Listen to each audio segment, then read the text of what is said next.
एक शाम प्राची टीवी पर सीरियल देख रही होती है, तभी उसकी सास वहां आती है। अरे सीरियल में तो ऐसे मग्न है जैसे आज रात का खाना पड़ोसी आकर बनाएंगे। मुझे पता ही नहीं था आपने अपने बेटे की शादी पड़ोस में भी की हुई है। हैं? मतलब? मतलब इस घर में सारा काम बहू ही करती है, आप तो सिर्फ खर्राटे मारती हैं। अच्छा जी, फिलहाल तो तुम आराम फरमा रही हो, चलो जाओ, ये मेरे टीवी देखने का समय है।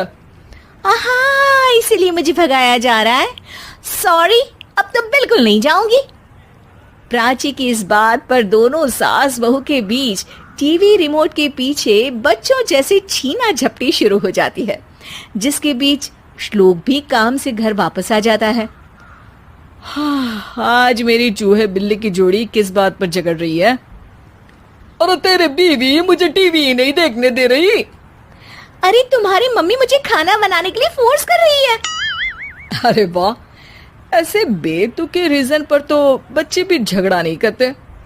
अरे मुझे कुछ मत बोल, सब इसने ही शुरू किया है।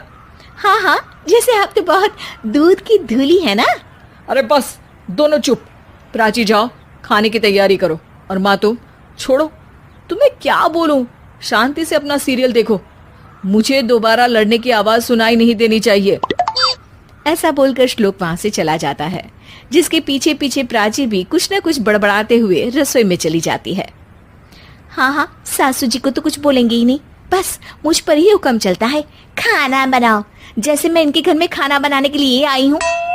इसी तरह शाम बीतती है और रात को श्लोक और प्राची की सास खाना खाकर सोने चले जाते हैं, लेकिन प्राची गुस्से में कुछ खाए बिना काम में ही लगी रहती है। इस घर में किसी को घंटा फिक्र नहीं पड़ता, मैं खाऊं या भूखी रहूं। प्राची कुछ देर के लिए रसोई से बाहर जाती है और जैसे ही वापस आती है तो वहां दूध का भरा ग्लास देखकर हैरान रह जाती है। फिक्र पूरी है, बस दिखाना नहीं है। प्राची दूध पीकर सोने चली जाती है और अगली सुबह एक बार फिर सास बहू का कार्टून नेटवर्क स्टार्ट हो जाता है। ये तुमने ही किया है। अरे अजीब जबरदस्ती है, मैं बोल रही हूँ मैंने कुछ नहीं किया। दोनों ने मिलकर पूरे घर को पागल खाना बनाया हुआ है। यहाँ कोई नॉर्मल इंसान तो रह ही नहीं सकता, इसीलिए अब पड़ोसी क्या रिश्तेदार भी घर आने से कतराते हैं। और सुन बेटे, तू भी चंगा, तेरी माँ भी चंगी, तेरी बीवी भी चंगी, रिश्तेदार। हाँ जी, आपको नहीं पता क्या, गंगाधर ही शक्तिमान है, रिश्तेदार ही। हाँ हाँ, बस समझ गया। कभी जानवरों जैसे लड़ेंगी तो कभी जुगलबंदी करेंगी। भाई मैं आप दोनों के बीच में नहीं फंसना चाहता। सास बहू की इस मन मौजी जोड़ी से परेशान होकर श्लोक अपना सिर खुजलाता वहां से चला जाता है। चलो अब मैं भी कीर्तन में जा रही हूँ।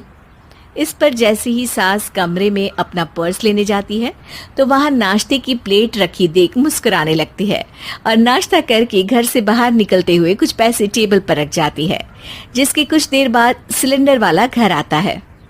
ओ मुरी मैया, मैं सिलेंडर के बारे में तो बिल्कुल भूल ही गई थी।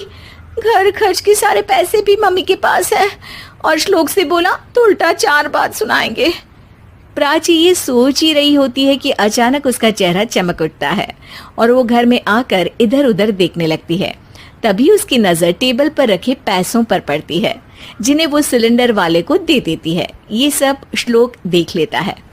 अच्छा बेटे, इतना बड़ा घोटाला, सबके सामने मैं तेरी दुश्मन और पीठ पीछे तेरी मेरी यारी।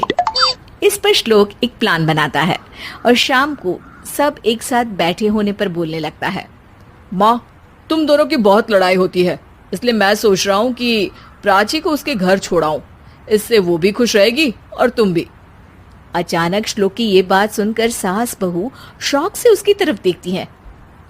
अरे ऐसे कैसे घर छोड़ाओगे, मुझे कहीं नहीं जाना। अरे तुमने बोला नहीं पर मैंने सुन लिया, तुम्हें मम्मी के साथ रहना अच्छा नहीं लगता, मुझे पता है। अरे वाह, अरे जब बहू खुद कुछ काम बोले तो वो तुझे सुनता नहीं, और अब जो इसने बोला ही नहीं वो तू समझ गया। जब उसे नहीं जाना तो फिर जबरदस्ती क्यों कर रहा है? अच्छा, फिर आपको मौसी के घर छोड़ाता हूँ, बस अब आप दोनों एक घर में एक छत के नीचे नहीं रह सकती। मैं इस टॉम एंड जेरी की जोड़ी को और नहीं झेल सकता। है? ऐसे कैसे नहीं रह सकते? तुम्हें इतनी दिक्कत है तो तुम्हारा बोरिया बिस्तर पैक कर देती हूँ, लेकिन मम्मी जी कहीं नहीं जाएंगी। बिल्कुल यही सुनना था मुझे। अगर दोनों में इतना ही प्यार है फिर हर वक्त ये लड़ाई का नाटक क्यों करती हो?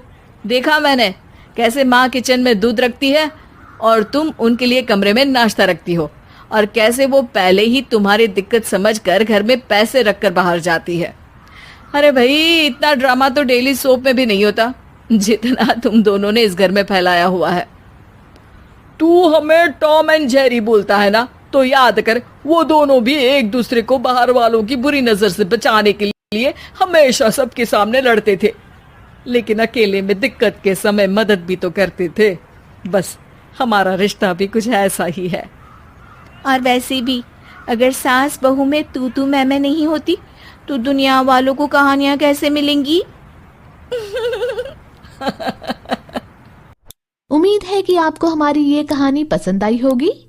कृपया हमारे चैनल को सब्सक्राइब करें और सभी अपडेट्स के लिए बेल आइकन जरूर क्लिक करें। और हाँ, वीडियो लाइक और शेयर करना मत भूलिएगा। Bye bye.